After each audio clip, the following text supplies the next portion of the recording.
Hello, welcome to my channel Manimozhi's kitchen chronicles. இன்றைக்கி நம்ம ஒரு சிம்பிள் எக் பிரேக்ஃபாஸ்ட் ரெசிபி பார்க்கலாங்க. அதுக்கு தேவையான பொருட்கள் 8 முட்டை உடச்சி வச்சுருக்கேன், ஒரு கேரட் துருவி வச்சுருக்கேன், தக்காளி அறுத்து வச்சுருக்கேன், கொரியண்டர் கொஞ்சம் வச்சுருக்கேன், ஆனியன் ஃபுல் ஆனியன் ஸ்லைஸ் பண்ணி வச்சுருக்கேன், கரம் மசாலா, மஞ்சத்தூள், உப்புத்தூள், மிளகாத்தூள், மிளகுத்தூள். இதெல்லாம் தான் இதுக்கு தேவையான பொருட்கள். எப்படி செய்யலான்னு பார்க்கலாம் வாங்க. இப்போ நம்ம எப்படி செய்யலான்னு பார்க்கலாங்க. ஒரு பேன் வச்சுருக்கேன் ஸ்டவ்வில், அதில் கொஞ்சம் எண்ணெய் ஊற்றிக்கலாம். எண்ணெய் ஊற்றிட்டு வெங்காயம் போட்டு ஃபஸ்ட்டு வணக்கலாம். எண்ணெய் சூடாயிடுச்சுங்க, இப்போ வெங்காயம் போட்டுக்கலாம்.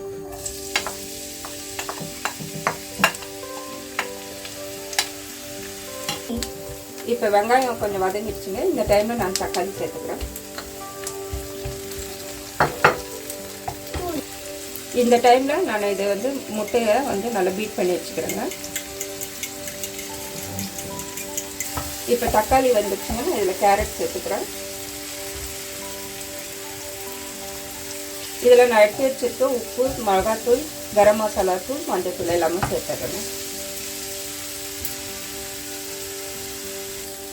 இப்போ நான் எடுத்து வச்சுருக்க பெப்பர் சேர்த்துக்கிறேங்க. கூடவே நான் அடித்து வச்சுருக்க முட்டையும் சேர்த்துறேன்.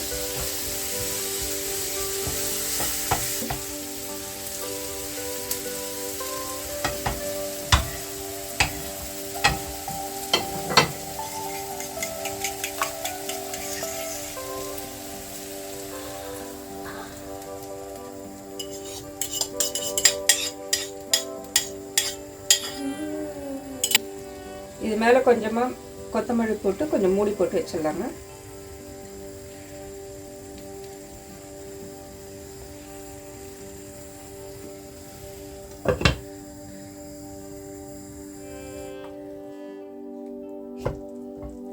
இன்னும் கொஞ்சம் வேகட்டுங்க, இதை ஃப்ளிப் பண்ணி போடலாம்.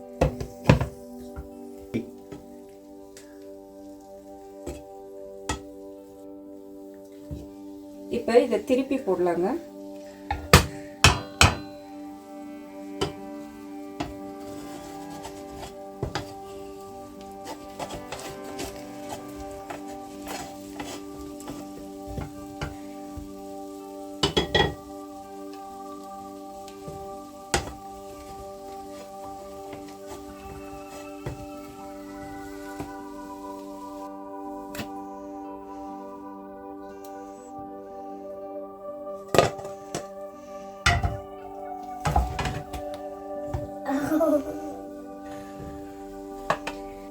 இது மேலே கொஞ்சம் கொத்தமல்லி போட்டுக்கலாம்.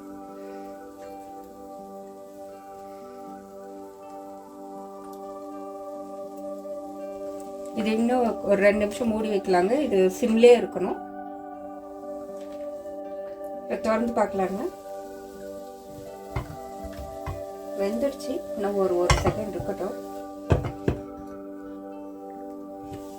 அவ்வளோதாங்க, நம்மளோட எக் ரெசிபி முடிஞ்சது. இதை நம்ம இப்போ ஸ்டவ்வில் வச்சிடலாம்.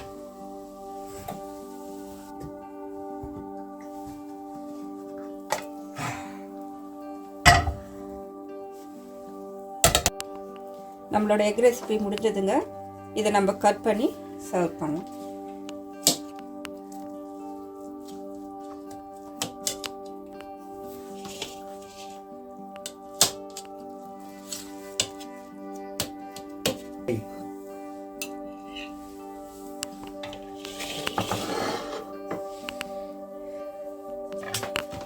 அவ்வளோதாங்க, இதுதான் ஃபைனல் எக் ரெசிபி.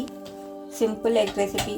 நம்ம சண்டேஸில் லேட்டாக எழுந்துச்சிட்டோம்னா இது ரொம்ப சீக்கிரம் முடியக்கூடிய ஒரு விஷயங்க.